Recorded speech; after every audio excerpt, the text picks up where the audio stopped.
The year was 2000. The world watched in horror as a maritime disaster unfolded in the frigid depths of the Barents Sea. The Russian submarine Kursk, a symbol of national pride and military might, lay crippled on the ocean floor.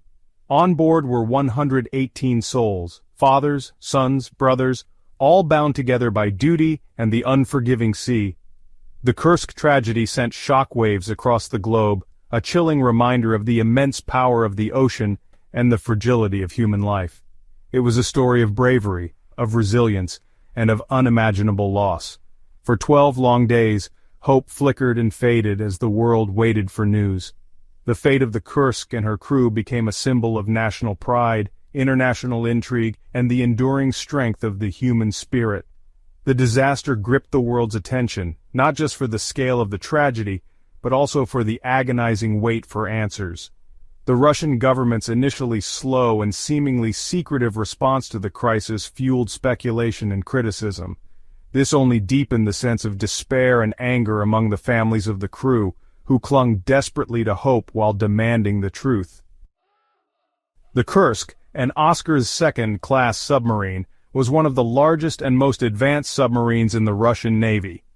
Commissioned in 1995, it was a formidable vessel, equipped with supersonic cruise missiles and a highly trained crew.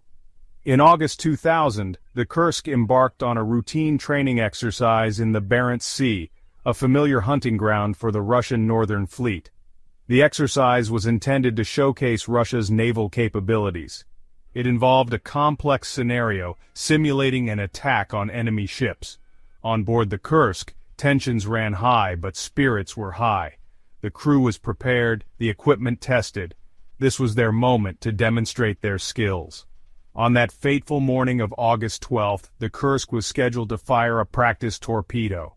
The torpedo, a new and experimental design, was supposed to be a showcase of Russian military technology. But as the order to fire was given, something went terribly wrong. A catastrophic explosion ripped through the submarine's forward compartments. The explosion, later determined to be equivalent to the detonation of several tons of TNT, tore through the Kursk's bow. The force of the blast was immense, instantly killing many of the sailors in the forward compartments. Those who survived the initial explosion found themselves plunged into darkness, their once familiar world transformed into a nightmare of twisted metal and icy water. Despite the horrific conditions, a group of 23 sailors managed to survive in the aft compartment. Trapped hundreds of feet below the surface, they faced dwindling oxygen supplies, freezing temperatures, and the crushing pressure of the sea. Yet, in the face of unimaginable fear and despair, these men clung to life. Led by Captain Lieutenant Dmitry Kolesnikov, the surviving sailors fought to stay alive. They utilized emergency oxygen canisters, wrote farewell letters to their loved ones, and desperately attempted to signal for help. Kolesnikov's courageous leadership, captured in his final notes, stands as a testament to human resilience in the face of unimaginable adversity. Section 4. Anguish and Uncertainty. Families grasp for hope. As news of the Kursk's disappearance spread, a wave of anxiety and fear washed over the families of the crew. The wives, mothers, and children of the sailors faced an agonizing wait for information. Days turned into an unbearable eternity, with each passing hour amplifying their fears and frustrations. The Russian government's initial response was slow and shrouded in secrecy, further fueling the anguish of the families. Desperate for answers, they gathered at the naval base in Vidyayevo, their faces etched with worry and anger. The world watched as these families, united by grief and uncertainty, demanded answers and action. Their pleas for transparency and urgency resonated far beyond the borders of Russia.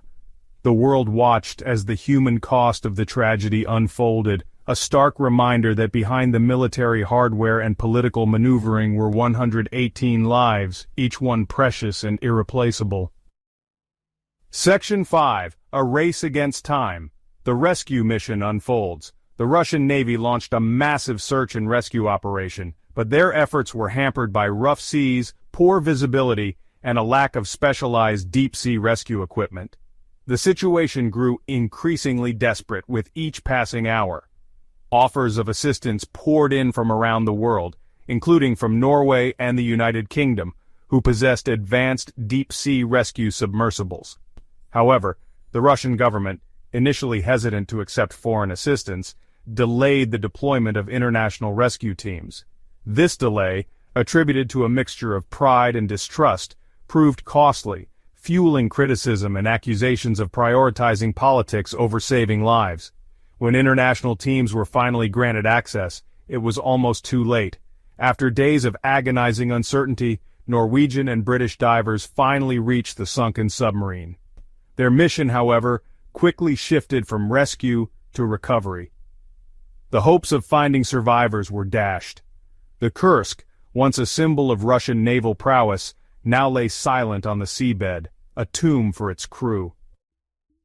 Section 6. Whispers and Doubts, the Search for Answers. In the aftermath of the tragedy, a joint Russian-Norwegian investigation concluded that the explosion was caused by a faulty weld in a torpedo tube, leading to the detonation of a highly volatile fuel. However, many questions remained unanswered, and rumors of a cover-up persisted. Some experts argued that the Kursk may have been struck by a foreign submarine, pointing to the presence of foreign naval vessels in the area. Others suggested that the explosion was caused by a collision with a World War II-era mine, a theory dismissed by the official investigation. The lack of transparency and conflicting information fueled conspiracy theories, leaving a cloud of doubt and suspicion over the official explanation. Despite the official investigation, many questions remain unanswered. The true cause of the initial explosion, the reasons behind the delayed rescue efforts, and the extent of the cover-up, if any, continue to be debated. The Kursk tragedy serves as a reminder that even in an age of advanced technology and international cooperation, the sea can still claim its victims, leaving behind unanswered questions and enduring mysteries. Section 7. Remembering the Fallen, a Nation's Unshakable Grief. The loss of the Kursk and its crew sent shockwaves through Russia and the world. The nation mourned the loss of 118 lives, united in grief and sympathy for the families of the fallen sailors. The tragedy transcended political and ideological divides, reminding the world of the human cost of military service and the fragility of life. In the aftermath of the disaster, memorials were erected, poems were written, and songs were composed to honor the memory of the Kursk crew. Their sacrifice became a symbol of national pride and a reminder of the dangers faced by those who serve beneath the waves. The Kursk tragedy also spurred changes in submarine safety protocols, both in Russia and internationally. The disaster highlighted the need for improved escape systems, better rescue equipment, and greater international cooperation in maritime emergencies. The lessons learned from the Kursk, though etched in tragedy, serve as a reminder of the importance of prioritizing human life and safety in the unforgiving realm of submarine warfare.